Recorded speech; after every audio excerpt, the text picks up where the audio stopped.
তোমাদের উপর যুদ্ধ ফরজ করা হয়েছে, অথচ তা তোমাদের কাছে অপছন্দনীয়। পক্ষান্তরে তোমাদের কাছে হয়তো কোনো একটি বিষয় পছন্দসই নয়, অথচ তা তোমাদের জন্য কল্যাণকর। আর হয়তোবা কোনো একটি বিষয় তোমাদের কাছে পছন্দনীয়, অথচ তোমাদের জন্য অকল্যাণকর। বস্তুত আল্লাহই জানেন, তোমরা জানো না। লোকে আপনাকে মর্যাদাপূর্ণ মাস সম্পর্কে জিজ্ঞেস করে, তাতে যুদ্ধ করা কেমন হবে? আপনি বলে দিন, তাতে যুদ্ধ করা মহাপাপ। কিন্তু মানুষকে আল্লাহর পথ থেকে ফিরিয়ে রাখা, তার বিরুদ্ধে কুফরি পন্থা অবলম্বন করা, মসজিদুল হারামে প্রবেশে বাধা দেওয়া এবং তার বাসিন্দাদেরকে তা থেকে বের করে দেওয়া আল্লাহর নিকট আরো বড় পাপ। আর ফিতনা তো হত্যা অপেক্ষাও গুরুতর। কাফিরগণ ক্রমাগত তোমাদের সঙ্গে যুদ্ধ করতে থাকবে, এমনকি পারলে তারা তোমাদেরকে তোমাদের দিন থেকে ফেরাতে চেষ্টা করবে। যদি তোমাদের মধ্যে কেউ নিজ দিন পরিত্যাগ করে তারপর কাফির অবস্থায় মারা যায়, তবে এরূপ লোকের কর্ম দুনিয়া ও আখিরাতে বৃথা যাবে। তারাই জাহান্নামী, তারা সেখানে সর্বদা থাকবে।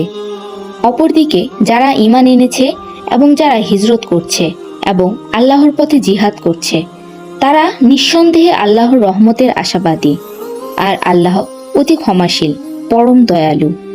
লোকে আপনাকে মদ ও জুয়া সম্পর্কে জিজ্ঞাসা করে, আপনি বলে দিন, এই দুটোর মধ্যে মহা পাপও রয়েছে এবং মানুষের জন্য কিছু উপকারও আছে, আর এই দুটোর পাপ তার উপকার অপেক্ষায় গুরুতর।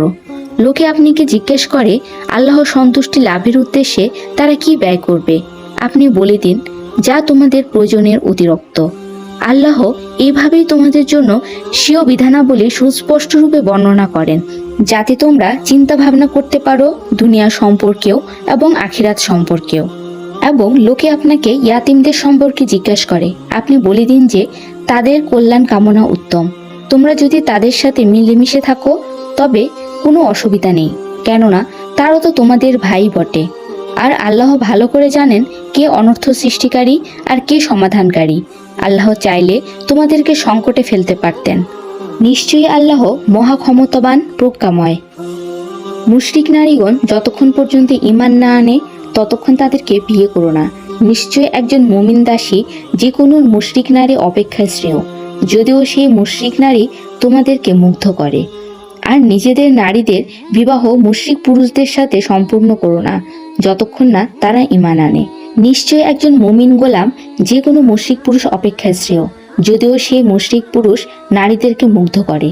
তারা সকলেই তো জাহান্নামের দিকে ডাকে, যখন আল্লাহ নিজ হুকুমে জান্নাত ও মাগফিরাতের দিকে ডাকেন এবং তিনি স্বীয় বিধানাবলী মানুষের জন্য সুস্পষ্ট রূপে বর্ণনা করেন, যাতে তারা উপদেশ গ্রহণ করে। লোকে আপনার কাছে হায়াত সম্পর্কে জিজ্ঞাসা করে, আপনি বলে দিন তা অসুচি। সুতরাং হায়াজের সময় স্ত্রীদের সাথে পৃথক থেকো এবং যতক্ষণ পর্যন্ত তারা পবিত্র না হয় ততক্ষণ তাদের কাছে যেও না। হ্যাঁ, যখন তারা পবিত্র হয়ে যাবে তখন তাদের কাছে সেই পন্থায় যাবে যেভাবে আল্লাহ তোমাদেরকে নির্দেশ দিয়েছেন। নিশ্চয় আল্লাহ সেই সকল লোকদেরকে ভালোবাসেন যারা তার দিকে বেশি বেশি রুজু করে এবং ভালোবাসেন তাদেরকে যারা বেশি বেশি পাক পবিত্র থাকে। তোমাদের স্ত্রীরা হলো তোমাদের জন্য শস্যক্ষেত্র, তোমরা যেভাবে ইচ্ছা তাদেরকে ব্যবহার করো আর নিজেদের জন্য আগামী দিনের ব্যবস্থা করো এবং আল্লাহকে ভয় করতে থাকো। আর নিশ্চিতভাবে জেনে রাখো যে আল্লাহর সাথে তোমাদেরকে সাক্ষাৎ করতেই হবে।